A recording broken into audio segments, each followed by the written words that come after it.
그래서 오늘 이제 그러면 우리가 어린이 주일을 맞이해서 아이들을 어떻게 교육을 할까 본문에 잘 나와 있습니다. 그래서 오늘 올바른 자녀 교육이라는 제목으로 세 가지를 말씀드리겠습니다. 첫째, 올바른 자녀 교육의 첫째, 겸손한 사람이 되도록 교육하자. 겸손한 사람이 되도록. 본문에 겸손과 주를 두려움으로 말미암아 재물과 명예와 생명이 있느니라. 재물과 명예와 생명이 있느니라. 겸손함과 주를 두려워함으로 말미암아, 그렇게 말씀했습니다. 겸손한 사람, 주를 두려워하는 사람은 그거로 말미암아서 재물과 명예와 생명이 있다. 자, 5절에 보면 삐뚤어진 자들의 길에는 가시와 올무가 있거니와 자기 혼을 지키는 자에게는 그것이 멀리 있으리로다. 아이가 마땅히 가야 할 길로 아이를 훈련시키라. 그리하면 그가 늙어서도 그를 떠나지 아니하리라. 두 번째는 이제 하나님을 두려워하도록 교육하자. 세 번째는 5, 6절로 옳은 길을 가도록 교육하자. 옳은 길을 가도록 교육하자. 자, 여러분 1년 농사도 시편 126편 5, 6절에 보면 눈물을 흘리며 씨를 뿌리는 자들은 기쁨으로 거두린다 그랬어요. 귀중한 씨를 가지고 나가 우는 자는 반드시 기뻐하며 자기의 곡식단들을 가지고 돌아오리로다. 자, 이게 일용 곡식을 우리가 뿌리고 거두는 데 있어서도 눈물을 흘리며 씨를 뿌린다. 그리고 귀중한 씨를 가지고 나가서 우는 자는, 그렇게 얘기를 했습니다. 여러분, 곡식을 이렇게 뿌리고 거두는 것도 쉽지 않은데 우리 자녀 교육이 쉽지 않다는 것을 부모들은 또 우리 성도들은 먼저 인식을 해야 될 것입니다. 야, 이것이 쉽지가 않다. 귀중한 씨를 가가지고 운다 그랬습니다. 어머님들의, 부모들의 눈물, 또 눈물을 흘리며 씨를 뿌리는 것. 그래서 이 말씀을 묵상하면서 옥상에서 제가 이제 그 화분도 이렇게 조그맣게 이제 씨도 이렇게 뿌려보고 또 이렇게 하는데요. 여러분, 곡식은 씨가 충실해야 합니다. 그리고 물과 온도와 햇빛과 거름이 적당해야 하고, 싹이 나도 벌레와 풀을 열매를 맺을 때까지 반복해서 제거해야 돼요. 그래서 이 자녀 교육도 이 마찬가지로 이 여러 가지 환경 요소들이 중요하다 이 말씀입니다. 부모님들은 무엇보다 자녀 교육이 어렵고 힘듭니다. 그러나 자녀 교육은 보람도 되고 기쁨을 주는 일도 많이 있다는 겁니다. 그래서 여기 반드시 기뻐하며 곡식단을 거두는 것처럼 우리가 자녀들을 잘 양육하면 그만큼 또 기쁨도 다시 거두게 된다는 것도 우리가 말씀을 통해서 볼 수가 있습니다. 자, 오늘 세 가지를 이제 잊지 마시고 우리 손자들도 앞으로 또 지금 자녀들도 이렇게 보는데 먼저 겸손한 사람이 되도록 교육을 하자. 따라해봅시다. 겸손한 사람이 되도록 교육하자. 네, 첫째 겸손함과 그랬습니다. 겸손함과 이 겸손한 사람, 주님을 두려워하는 사람은 그거로 말미암아서 재물, 피로들, 명예, 이름이 드러나는 거죠. 생명이 있느니라 그렇게 말씀했습니다. 물론 영존한 생명도 여기에 있으십니다.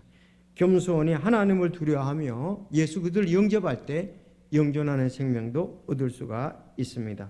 자, 재물과 명예와 생명을 위해서 두 가지가 필요한데 겸손과 두려워합니다. 이렇게 말씀을 하고 있습니다. 자, 겸손. 사전적으로는 이랬습니다. 남을 높이고 제 몸을 낮추는 태도. 반대는 교만이지요. 거만, 이렇게 볼 수가 있습니다. 뽐내고 방자히 행하는 것이 이제 거만이다. 그렇게 말씀했습니다. 성경에는 보면 어떤 일도 다툼이나 헛된 영광으로 하지 말고, 오직 겸손한 생각으로 각각 자기보다 남을 더 낮게 여기며 그랬습니다. 여러분, 마가복음 7장 22절에 보면 사람은 본성적으로 마음이 교만합니다. 속에서 그 사람의 마음에서 나오는 것은 교만과 그랬습니다. 그래서 교만이 살다가 넘어진 후에 후회하기도 합니다. 잠언에 보면 멸망에 앞서 사람의 마음에 교만이 있고 명예에 앞서 겸손이니라. 겸손한 자가 명예롭게 된다고 말씀을 하고 있고 거만한 자는 멸망한다 그랬습니다. 특히 구원받은 성도의 아름다운 모습은 겸손히 행하는 것입니다. 살아가는 데서 겸손이 중요하다. 자, 잠언 15장 33절에도 같은 말씀인데요. 주를 두려워하는 것이 지혜의 훈계이며 명예에 앞서 겸손이니라 그렇게 말씀했습니다. 자, 우리가 신약에 와서 겸손은 예수님을 통해서 배울 수가 있습니다. 성경의 어디를 보더라도 예수님이 거만하거나 교만한 적은 없습니다. 예수님 자신이 말씀합니다. 마태복음 11장 29절 따라합시다. 나는 마음이 온유하고 겸손하니 너희 위에 내 멍에를 메고 내게 배우라. 네, 너희 위에 내 멍에를 메고 내게 배우라 그랬습니다. 나는 마음이 온유하고 겸손하니 그렇습니다. 그래서 이 말씀으로 볼 것 같으면은 예수님을 영접한 모든 성도들은 온유하고 겸손해져야 된다. 그렇게 변화돼 나가야 된다는 것입니다. 날이 갈수록 또 신앙이 깊어질수록 우리는 마음이 온유하고 겸손해야 된다. 그런 내면적인 성령의 감동으로 말미암아 밖으로 마음이 온유하고 겸손한 것이 드러나야 된다 그랬습니다. 여러분, 예수님을 거절한 바리새인과 서기관들, 그 장로들은 얼마나 교만했습니까? 그렇죠? 진정으로 하나님을 공경하지도 않으면서 하나님을 바르게 공경해야 될 것을 예수님 말씀하실 때 그들은 예수님을 거절했습니다. 정말 하나님의 말씀과 그들이 성령의 인도하심을 따랐더라면, 겸손히 주의 영을 따랐더라면 그들이 구원받았을 텐데, 그들은 형식적인 것, 외적인 교만으로 말미암아서 그 겸손하신 주님을 영접지 아니하고 또 그 말씀을 따라가지 않았던 것을 볼 수가 있습니다. 여러분, 성경의 위대한 인물들은 전부 겸손한 사람이었습니다. 요셉 겸손한 사람이었습니다. 다니엘 겸손한 사람이었습니다. 뒤에 이제 구체적으로 말씀하겠습니다. 사도 바울 겸손한 사람이었습니다. 사도 바울이 사도행전 20장에 보면 그 밀레도에서 에베소 교회 장로들을 초청해서 말할 때에 참 내가 너희들에게 겸손한 것에 본을 보이지 않았느냐, 그렇게 본인 자신이 얘기한 것을 볼 수가 있습니다.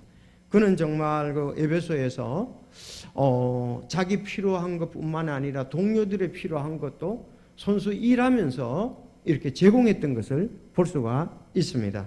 바울, 또 바나바는 얼마나 겸손했습니까? 바나바, 그리고 바울과 디모데와 실라도 마찬가지였습니다. 그래서 신약 성경에서는 겸손으로 옷 입으라 그랬습니다. 겸손의 옷을 입으라 그랬습니다. 그래서 나오는 것이 전부 겸손하다, 옷을 입으면 그렇게 되지 않습니까? 그래서 자녀들에게 이제 보통 일반적으로 우리가 믿지 않고 성경을 안 따르면은 많은 경우에 오히려 교만을 부추길 수가 있어요. 자녀들에게 오히려 좀 이게 교만하는 쪽으로 인도하기가 쉽습니다. 그러나 이제 성령과 말씀, 아이들을 위해서 기도가 사랑할 땐 겸손을 그들이 배워야 그 장래에 가서는 재물이 있게 되고, 여기 말씀에 그랬잖아요. 명예도 있게 된다. 재물과 명예와 여기 그 부분들이 있게 된다고 말씀을 하고 있습니다. 그래서 명예와 재물과 생명이 있느니라 이렇게 말씀을 했습니다. 겸손한 사람. 우리가 이렇게 국회에서도 청문회도 보고 또 우리가 정부에서 하는 일, 그런 걸 볼 때 아무래도 겸손한 사람에게 우리가 마음들이 가지요.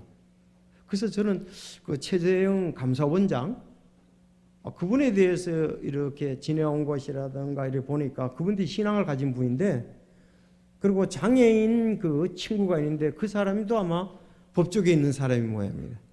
근데 아주 그 장애인 친구를 갖다가 잘 도와주고, 또 그 부모님도 이렇게 그 해군 대령했다고 그래요.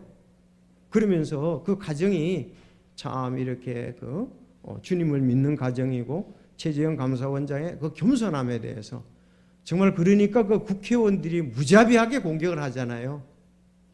어떨 때는 좀 너무 그 서로들이 그 배려를 하고 이렇게 해야 되는데, 그러지 않고 무자비하게 공격을 해도 때로는 그 겸손하게 정말 그 정부의 관료로서 신실하게 성실하게 이렇게 대답하는 모습을 볼 수가 있었습니다. 그래서 그런 사람이 존경을 받는 거죠. 자, 그래서 우리가 첫째, 아이들을 겸손하게 잘 겸손한 사람이 되도록 교육을 하자. 겸손한 사람이 되도록. 자, 두 번째는 하나님을 두려워하도록 교육하자. 사무엘하, 여기 오늘 그랬잖아요. 두려워함이라고 그랬어요. 겸손함과 주를 두려워함으로. 근데 주를 두려워함을 갖다가서 이제 개역 성경에는 두려워함이 경외라고 나오죠. 그래서 경외라는 말을 찾아보면 공경하며 두려워한다, 그런 뜻입니다. 오히려 한문적인 의미에서는 더 좋은 것 같아요. 하나님을 공경하면서 두려워한다. 자, 이제 두려워한다 이렇게 되어 있는데, 여러분들 지금부터 이제 좀 본격적인데, 이 지혜가, 우리가 세상을 살아가는 데서 지혜가 제일이라고 잠언에 말했지 않습니까? 먼저 잠언 3장 15절에 보면 지혜는 루비보다 귀하나 내가 바랄 수 있는 모든 것이 그것과 비교될 수 없도다. 잠언에서 보면은 지혜가 뭐 루비보다 귀하고 내가 바랄 수 있는 모든 것이 그것과 비교될 게 없다 이거예요. 지혜가 최고다 그런 거죠. 지혜의 오른손에는 많은 날이 있고 지혜의 왼손에는 재물과 명예가 있나니, 여기도 재물과 명예 얘기하고 있습니다. 있나니 지혜의 길들은 즐거운 길이요 지혜의 모든 행로는 화평이니라. 지혜는 그것을 붙잡는 자들에게 생명나무니 그것을 간직하는 자는 다 행복하도다. 지혜는 루비보다 귀하니 내가 바랄 수 있는 모든 것이 그것과 비교될 수가 없도다. 지혜의 오른손에는 많은 날이 있다. 장수한다. 지혜의 왼손에는 재물과 명예가 있고 지혜의 길들은 즐거운 길이요 지혜의 모든 행로는 화평이니 지혜는 그것을 붙잡는 자에게 생명나무니 그것을 간직하는 다 행복하도다 그랬습니다. 즐거운 길, 화평의 길, 행복의 길, 그것이 뭐냐? 여기 또 명예와 재물이 있는 길, 이것이 지혜다, 그렇게 말씀을 했습니다. 그런데 여러분, 지혜는 하나님을 두려워하는 것이 지혜와 명철의 시작이라고 그랬습니다. 하나님을 두려워하는 것이 지혜가 최고인데 그 지혜는 하나님을 두려워하는 것부터 온다 그랬습니다. 자, 그래서 지혜로운 사람에 대해서 여러분 이 주님을 두려워하는 것에 대해서 지혜롭게 된다는 것이 욥이 말씀인데 세 가지요. 자, 이제 지혜가 그렇게 중요하다는 걸 여러분에게 말씀을 드렸고, 그러면 하나님을 두려워하는 사람에 대해서 욥은 이렇게 말씀해요. 또 이 사람에게 이르시되 주를 두려워하는 것이 지혜의 시작이요 악에서 떠나는 것이 명철이라 하셨니라 하니라. 자, 욥도 주를 두려워하는 것이 지혜의 시작이다. 자, 시편에도 주를 두려워하는 것이 지혜의 시작이다. 시편 111편 10절. 잠언에도 잠언 1장 7절. 주를 두려워하는 것이 지혜의 시작이거늘 어리석은 자들은 지혜와 훈계를 멸시하느니라. 자, 오늘 하나님을 두려워하도록 교육하자 그러는데 하나님을 두려워하는 것이 지혜의 시작이고 지혜라는 거죠. 그러니까 지혜는 뭐 이 지혜를 가진 자가 그야말로 즐겁고 화평하고 행복하고 명예와 재물이 있다, 많은 장수가 있다, 이렇게 얘기를 하고 있습니다. 그래서 우리가 자녀들을 하나님을 두려워하도록 우리는 교육을 시켜야 된다, 이렇게 볼 수가 있습니다. 하나님을 하나님을 경외하도록. 자, 시편 139편 6절에는 지혜로 하늘을 만드신 분에게 감사하라. 하나님은 지혜로 하늘을 만드셨습니다. 이제 인물을 말씀을 드리겠는데, 창세기 41장 39절에 보면 요셉입니다. 하나님께서 이 모든 것을 내게 주셨으니 너와 같이 사력이고 지혜로운 자가 없도다. 아니 이집트의 파라오 왕이 보니까 이집트에 있는 지혜자들보다 이 요셉이 뛰어난 거예요. 그래서 요셉 보고 얘기를 하는 거예요. 요셉에게 이르되, 파라오가 얘기하는 게 이집트는 불신세계잖아요. 육신이잖아요. 근데 하나님께서 이 모든 것을 내게 보여주시니 너와 같이 사력있고 지혜로운 자가 없도다. 그러니까 요셉이 하나님을 두려워했기 때문에 지혜를 얻은 겁니다. 뛰어난 지혜를 얻었는데, 그것이 이방 이집트에 가서 파라오 왕 앞에서도 너같이 지혜로운 사력있고 지혜로운 자가 없다, 그렇게 말씀했습니다. 자, 그런가 하면은 이 성소 지을 때에, 구약에서 성소를 지을 때에, 여러분 성소 지을 때 대표적인 인물이 누군지 아시죠? 부살레엘과 아홀리압입니다. 이 사람들이 주의 성전을, 성막 있잖아요. 이 사람들이 대표적으로 지은 사람들입니다. 자, 그 사람들이 이렇게 성막을 지었다. 그런가 하면은 다윗이 자기의 모든 길에서 지혜롭게 행동하느라 주께서 그와 함께 계시니라. 자, 그래서 다윗, 지금 요셉, 부살렐, 아홀리압, 이 사람들 전부 다 하나님을 두려워함으로 지혜를 얻어서 그 지혜가 아름답게 발휘됐다는 것입니다. 다음 솔로몬, 열왕기상 4장 29절, 하나님께서 솔로몬에게 바다의 모래같이 지혜와 명철을 힘이 많이 주시고 또 넓은 마음을 주시래, 그랬습니다. 솔로몬에게 바닷가의 모래같이, 여러분 바다가 모래가 얼마나 많습니까? 지혜와 명철을 하나님이 주셨다고 말씀하고 있습니다. 다음 다니엘, 왕이 지혜와 명철에 대한 모든 문제에 관하여 그에게 묻는 가운데 그들이 자기의 온 영토 안에 모든 마술사와 별을 살피는 자보다 10배나 나은 줄을 아니라. 다니엘과 세 친구입니다. 그런데 이 가운데 다니엘은 이제 그러면서 다니엘은 고레스 왕의 제1년까지 계속해서 있더라 그랬습니다. 여러분, 이 다니엘은요, 왕실의 높은 직책을 가지고 고레스 왕까지 1년까지 그가 그 일을 했다 그러는데, 그 605년에 이제 가게 됐거든요. 그리고 536년이 BC 536년이 이제 고레스 왕 원년인데요. 이렇게 따져 보니까 70년 동안을 고위직에 그것도 바벨론, 이방 바벨론에서 귀하게 들어쓰였던 것을 볼 수가 있습니다. 참 이런 걸 볼 때에 이 하나님이 주신 지혜가, 아니 요셉은 이집트의 왕궁에서, 다니엘은 바빌론의 왕궁에서 오랫동안 주님의 영광을 드러냈던, 국무총리로서 요셉도 주님의 영광을 드러냈지 않습니까? 다니엘도 수석 총리였습니다. 세 가운데서. 자, 이게 장수 총리였다고 이렇게도 볼 수가 있습니다. 자, 그래서 우리가 자녀들을 첫째 겸손하게 교육을 시키자. 두 번째, 주를 두려워하도록 어려서부터 하나님을 예배하고 하나님을 두려워하고 하나님의 말씀을 따르도록 교육을 시켜야 됩니다. 근데 실제로 우리가 너무 우리는 믿음 생활 열심히 하려고 하는데 자녀들에게는 세상적인 성공에 너무 이렇게 접근하고 그쪽으로 방향을 돌리지는 않은지, 한번 생각할 필요가 있습니다. 사실 하나님의 말씀, 지금 이스라엘 백성들은 타락했습니다. 그러니까 하나님이 징계받을 수밖에 없어요. 요즘도 뭐 이스라엘에 보니까 지금 난리가 났잖아요.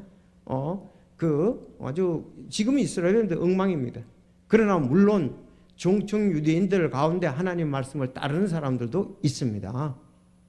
그런데 그래도 이스라엘에게 하나님께서 지혜를 주셔서 전 세계의 경제를 그들이 주무르고 있고, 이제 신실한 사람들 통해서 노벨상을 갖다가서 그 이스라엘 백성들이 그게 따고 있지 않습니까? 그렇죠?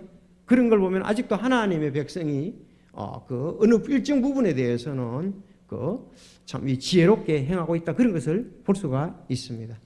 저도 이렇게 보니까 그래도 이 목회자들 자녀, 성도들 자녀들이 그래도 대체로 사회에 나와서 훌륭하게 직장 생활을 하고 참 잘 돼가는 것을 이렇게 볼 수가 있습니다. 자, 그럼 무엇보다도 우리가 어려서부터 하나님을 두려워하는 것, 즉 하나님을 공경하고 예배하는 이 부분들을 우리 부모들은 많이 생각해야 될 줄로 생각을 합니다. 그래서 아이들과 함께 기도하고, 아이들과 함께 말씀 보고, 아이들과 함께 찬양하고, 아이들과 함께 주님을 섬기는 것. 어차피 우리 구원받은 사람들은 지금 이제 예배대사지만 하나님을 찬양하고 높이고 섬기는 거예요. 우리 일생이. 천국에 가도 마찬가지입니다. 천국에 가도 다른 게 없어요.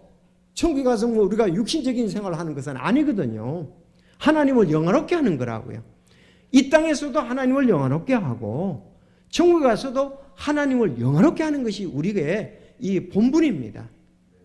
그래서 하나님의 영광을 드러내도록 하는데, 여러분 이렇게 하나님을 두렵게 하려면 어떻게 되느냐?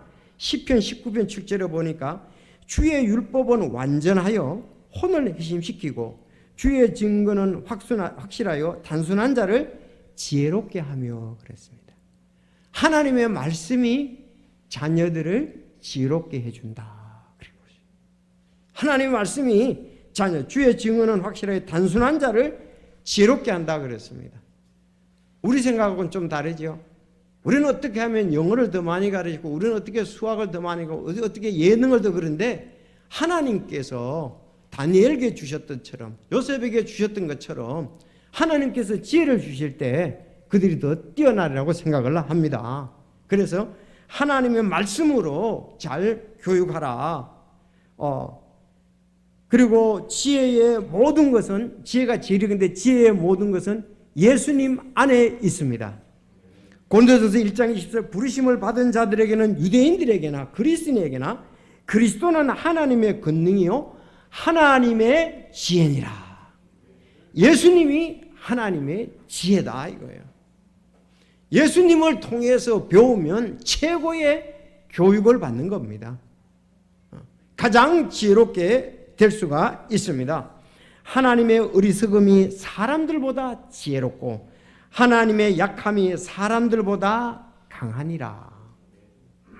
그래서 아이들이 주님께 기도하고 주님을 섬기고 두려워하도록 하는 것이 교육 중에 가장 좋은 교육을 하는 거다, 그렇게 보면 되겠습니다. 이제 세 번째, 옳은 길을 가도록 교육하자. 5, 6절에 말씀했습니다. 보세요. 삐뚤어진 자의 길에는 뭐가 있어요? 가시와 올무가 있어요. 가시 막 찌르잖아요. 올무 얽어매잖아요. 근데 삐뚤어지는 길을 가면 거기는 가시가 있다. 너 찔릴 것이다. 상처를 받을 것이다. 그리고 올무가 있다. 올무는 덫이잖아요. 덫. 있거니와 자기 혼을 지키는 자에게는 그것들이 멀리 있으려다. 가시와 올무가 멀리 있게 된다는 거죠. 예. 삐뚤어진 자는 가시와 올무가 있다 그랬습니다. 가면 찔린다 이거예요. 가면은 올무에 걸린다 이거예요. 자, 그래서 여기 아이가 마땅히 가야 할 길로 아이를 훈련시키라. 그리하면 늙어서도 그 길을 떠나지 아니하리라 그랬습니다. 여러분, 삐뚤은 자의 길, 그러면 마땅히 가야 할 길, 반대죠. 마땅히 가야 할 길로 아이들이 가도록 하고 삐뚤어진 길로 가도록 하면 안 되는 거죠. 그래서 삐뚤어진 길로 가지 않도록 우리는 그들을 훈계하고 또 인도를 해야 됩니다. 자, 그 성경에 보면 유명한 엘리 제사장이 나오죠. 사무엘을 인도했던 사람입니다. 그렇죠? 사무엘이 엘리 제사장 밑에서 훈련받았어요. 근데 엘리 제사장은 괜찮았어요. 근데 엘리의 두 아들이 홈리와 비나스가 문제였죠. 그들이 왜 그렇게 문제였습니까? 부모의 잘못 때문에 그렇습니다. 성경 그렇게 말씀합니다. 내 아들들을 나보다 너 존중히 여겨. 하나님보다 아들을 더 존중히 여겼습니다. 혹시 우리는 그러지 않는지요? 존중히 여겨 내 백성 이스라엘인은 모든 헌물 중에 가장 좋은 것으로 너희 자신을 자신 가장 좋은 것으로 그 자녀들이 가장 좋은 것을 갖도록 했습니다. 그래서 다른 데 보면 억제하지 않았다 그랬어요. 아니 그 성전에 봉헌물로 드리려면 가장 좋은 것을 갈고리를 가지고 자녀들이 먼저 건져 먹고 그것을 구워 먹고 이렇게 했던 거예요. 그런데 누가가 엘리 제사장이 알았습니다. 감히 하나님의 것을 그걸 야단치고 훈계하고 했어야 되는데 하지 않았다는 거예요. 그래? 웃고 그냥 이렇게 갔다는 거죠. 더 존중이 여겼다. 그걸 왜 억제하지 않았기 때문이다. 그러니까 그들이 방종해 버렸습니다. 자, 그래서 삐뚤어진 길을 가니까 그들은 가시와 올무에 걸리게 된 겁니다. 그래서 하나님께서 이제 엘리 제사장의 가정에서는 제사장 그걸 못하게 하고 그걸로 끝나버렸습니다. 나중에 보면은 무섭죠. 자, 그래서 이것은 그 옳은 길을 가도록 교육하지 않았기 때문에 그렇습니다. 우리가 마땅히 가야 할 길의 반대는 삐뚤어진 길입니다. 삐뚤어진 길을 가지 않고 올바른 길을 가도록 인도해야 되는데 부정적인 면 삐뚤어진 가시와 올무가 있다. 그래서 상처받고 고통이 온다. 자, 긍정적으로 마땅히 가야 할 길로 훈련시키라. 늙어서도 그것을 떠나지 아니한다 그랬습니다. 여기 마땅히 가야 할 길로 훈련을 시키라 그랬거든요. 훈련은 가르치고 연습시켜서 그것이 익숙하게 되도록 하는 것이 훈련입니다. 농사를 망치는 거 간단합니다. 어떻게 하면 농사를 망칩니까? 농사 망치는 거. 가만 놔두면 망쳐지는 거예요. 그렇잖아요. 아니, 농사는 그냥 가만 놔두면 돼요. 여러분이 지금 이제 그 씨를 뿌리거나 모종을 사다 심었어요. 그냥 둬보세요. 어떻게 되겠습니까? 잡초가 나고 벌레가 와서 뜯어먹고 그냥 가만 놔두면 망쳐지는 거예요. 자녀들은 어떻게 하면 망칩니까? 똑같은 원리예요. 가만두면 망쳐지는 거예요.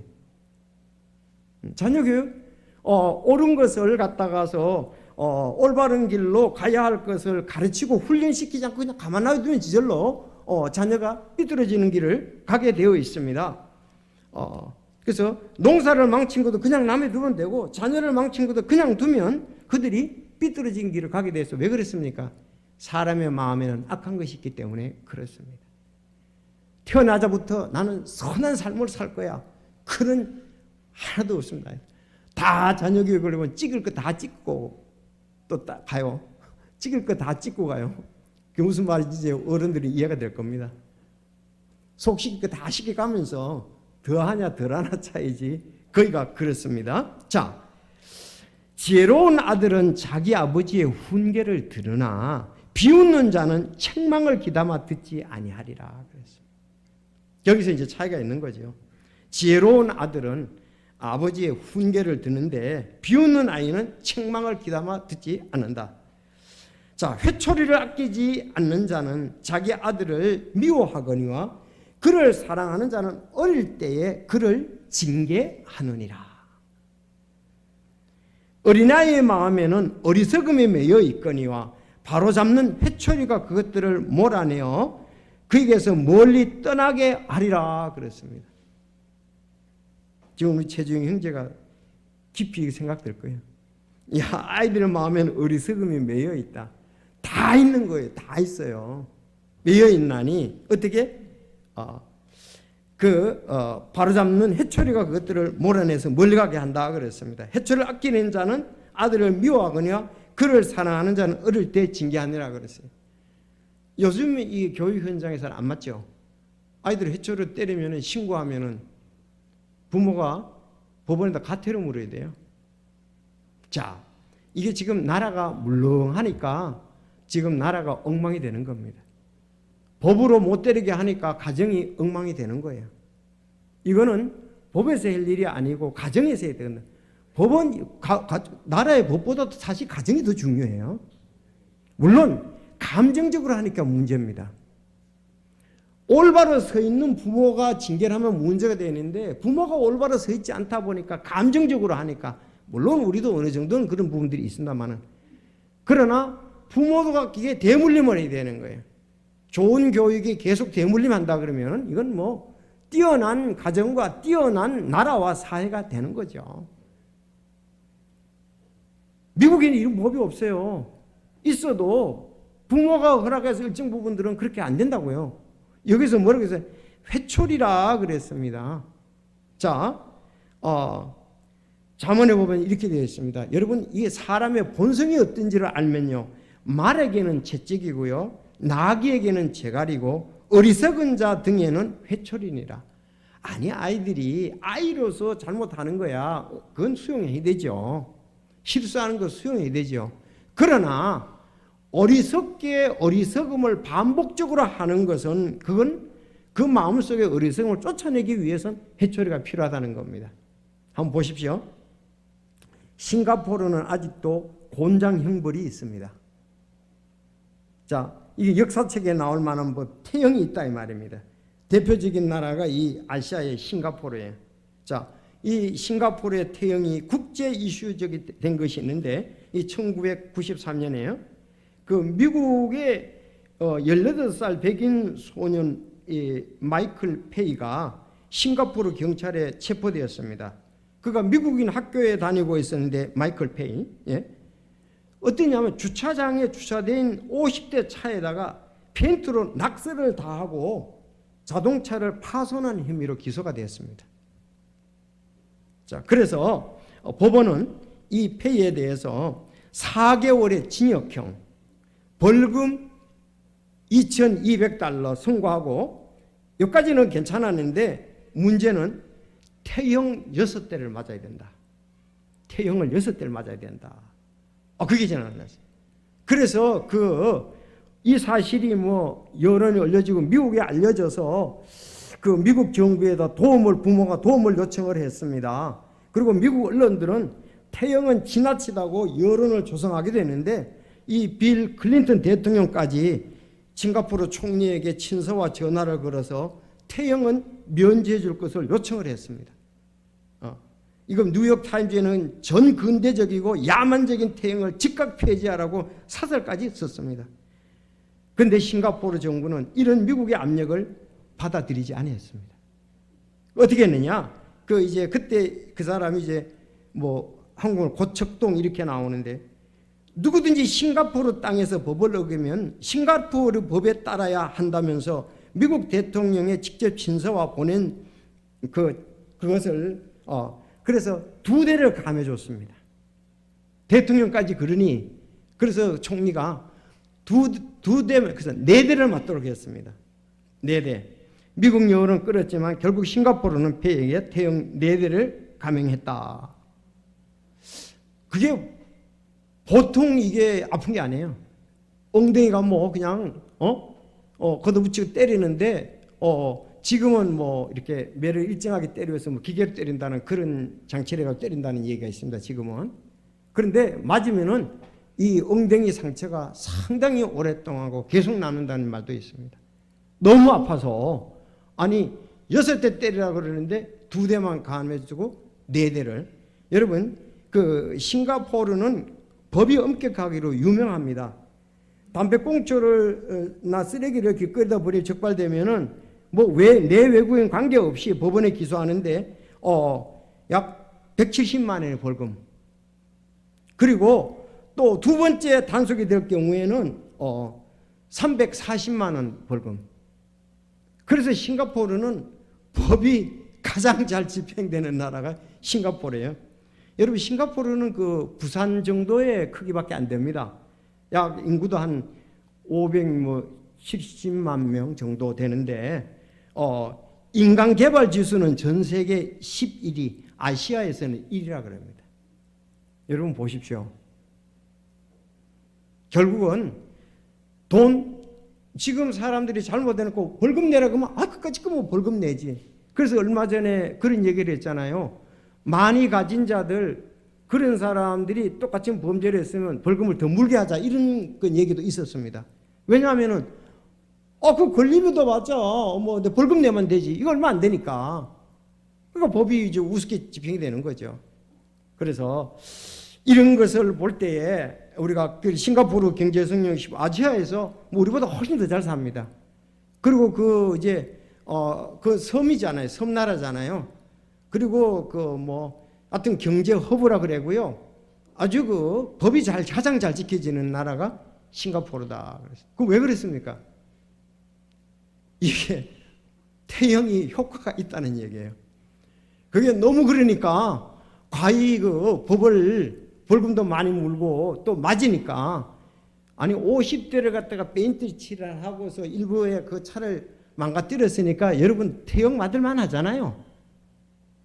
자, 그래서 우리가 이런 모습을 때 그러니까 우리는 그렇게까지는 안 그렇지라도 바로 어려서부터 잘못했을 때에 잘 고쳐지기 전에 하지마 그래도 말 안 듣습니다.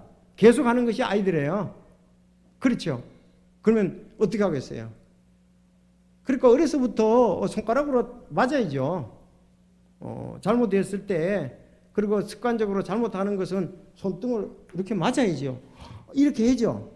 그래야 그 다음부터 말을 듣게 되잖아요. 그렇죠? 그래서 그냥 두면은 쏙이고 그렇게 하죠. 그래서 이제 사람들마다 다를 수가 있지만 어쨌든 성경에서는 정말 사랑하고 기도하는 가운데 우리가 회초리로 징계한다면 우리 감정도 좀 수그러도 괜찮을 것 같이로 생각이 됩니다. 하기야 매를 들고 보면은 육신적인 것은 매를 들면은 계속 들게 되는 경향이 있어요. 그렇지만 말씀과 기도를 통해서 얘를 바르게 고치기 위해서 근실이 징계한다면 하나님께서 기뻐하고 그가 바른 길을 가는데 도움이 되리라고 믿습니다. 여러분 그제 큰 일이 있었잖아요. 여러분 다 아시는 대로 지난주 토요일이지요. 손정민 대학생이 22세 많이 나왔는데 나왔는데 그 사람 중앙대학교 의대 1학년이었었어요. 중앙대 의대 갔다 그러면 공부를 얼마나 잘했는지를 여러분들은 알 것입니다. 그런데 오후 11시에 친구하고 함께 한강 집 가까이 그 집도 보니까 거기 산다니까 잘 살겠죠. 남자친구와 함께 술을 마셔서 잠들었다가 나중에 결국은 실종돼서 나왔잖아요. 건졌는데 한 5일 후에 이렇게 건졌지 않습니까? 그래서 그 아버지가 그런 얘기를 해요. 사망 원인이 명명백백이 밝혀져야 한다고 생각해 부검을 요청했다. 범인이 있다면 잡혔으면 좋겠고 만약 정민이가 잘못한 거라면 이 아이의 죽음을 계기로 사람들이 그곳에서 술을 덜 마시면 좋겠다. 술을 덜 마시면 좋겠다. 그렇게 얘기를 했습니다. 보십시오.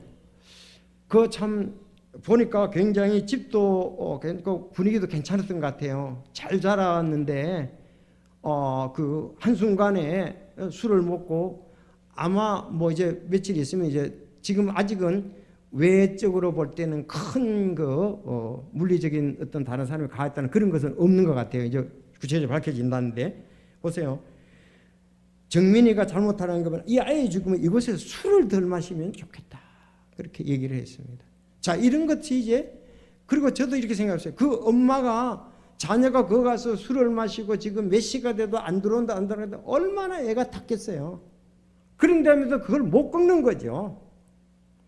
대학생이니까 자기가 책임지겠죠. 별의별 생각 다 했지 않겠어요. 우리가 이제 부모라 그렇지라도 그렇잖아요. 집에 안 들어오고 있으니까 이제 날씨도 밤에 되면 좀 춥잖아요. 자, 그런 경우들을 볼 때에 참 우리가 자녀 교육을 어떻게 해야 될까 하는 사회적인 문제가 아니라 우리가 그런 것뿐만 아니라 참 가정에서도 어떻게 해야 될까. 여러분들 너희 아버지들아 너희 자녀를 노엽게 하지 말고 주의 교육과 훈계로 양육하라 그렇게 말씀했습니다. 주의 교육과 훈계로 양육하라. 말씀과 기도와 사랑과 공의로 우리가 양육을 해야 된다는 말씀입니다.